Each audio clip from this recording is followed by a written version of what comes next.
यह इतिहास में दर्ज एक अद्वितीय संघर्ष की कहानी है।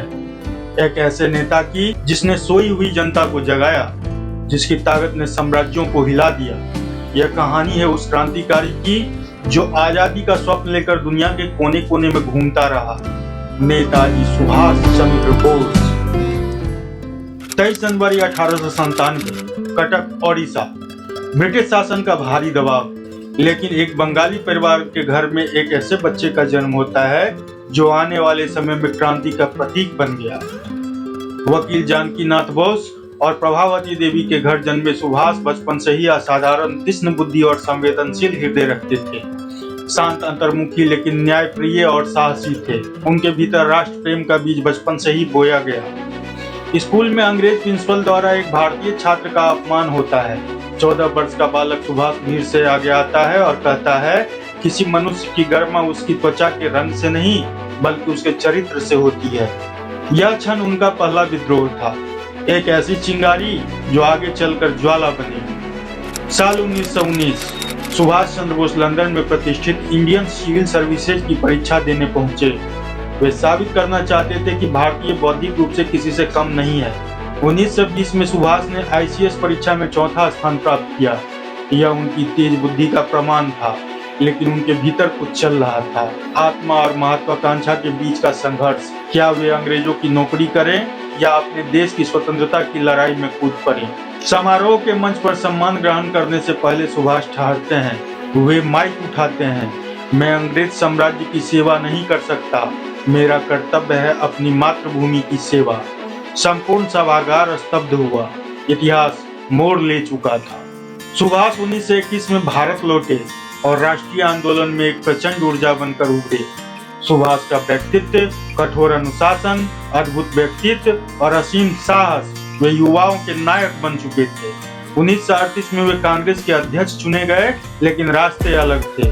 गांधी जी की अहिंसा और सुभाष का सशस्त्र संघर्ष का विचार। दो आवाजें टकराती है, स्वतंत्रता सत्य और अहिंसा से मिलेगी। आजादी भीख में नहीं, बलिदान से मिलती है। विचारों का यह मतभेद इतिहास का निर्णायक मोड़ बना। 1940 में अंग्रेज सरकार ने उन्हें जेल में डाल दिया, लेकिन उनका लक्ष्य जेल की दीवारों से बड़ा था। सुभाष बीमार होने का नाटक करते हैं। एक रात पहरेदारों को धोखा देकर भेष बदलकर चश्मा, दाढ़ी और पगड़ी में वे कार से निकल जाते हैं। यह भागना नहीं था, यह एक योजना थी। ब्रिटिश जासूस उन्हें हर जगह खोज रहे थे, लेकिन सुभाष अफगानिस्तान, फिर सोवियत रूस, फिर जर्मनी पहुंचे। उनके कदमों के पीछे सिर्फ एक आवाज थी, भारत की आजादी। सिंगापुर 1943, सुभाष चंद्र बोस आजाद हिंद फौज का नेतृत्व संभालते हैं। हजारों भारतीय सैनिक ब्रिटिश की सेना छोड़कर उनके साथ जुड़ते हैं। उनका नारा ही सैनिकों का जीवन बन जाता है, तुम मुझे खून दो, मैं तुम्हें आजादी दूंगा। उनकी नेतृत्व शैली लोहे की तरह कठोर और पिता की तरह संवेदनशील थी। महिलाओं के लिए रानी झांसी रेजिमेंट बनाई गई। यह इतिहास का पहला महिला युद्ध दल था। 1945, जापान युद्ध हार रहा था, लेकिन बोस अब भी नहीं रुके।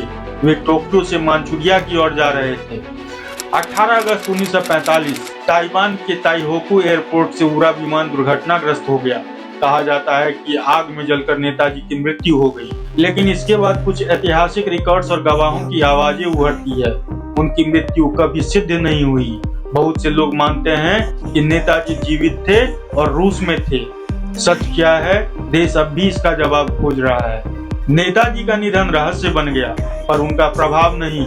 उन्होंने दुनिया को दिखाया कि स्वतंत्रता शब्दों से नहीं, साहस से मिलती है। भारतीय युवाओं में जो उफान उन्होंने जगाया, वही स्वतंत्रता की अंतिम नींव साबित हुई। नेताजी सुभाष चंद्र बोस एक नाम, एक आंदोलन, एक ज्वाला जो आज भी जल रही है। उनकी कहानी आज भी हर भारतीय से यह पूछती है, क्या तुम देश के लिए सपने देखने की हिम्मत रखते हो?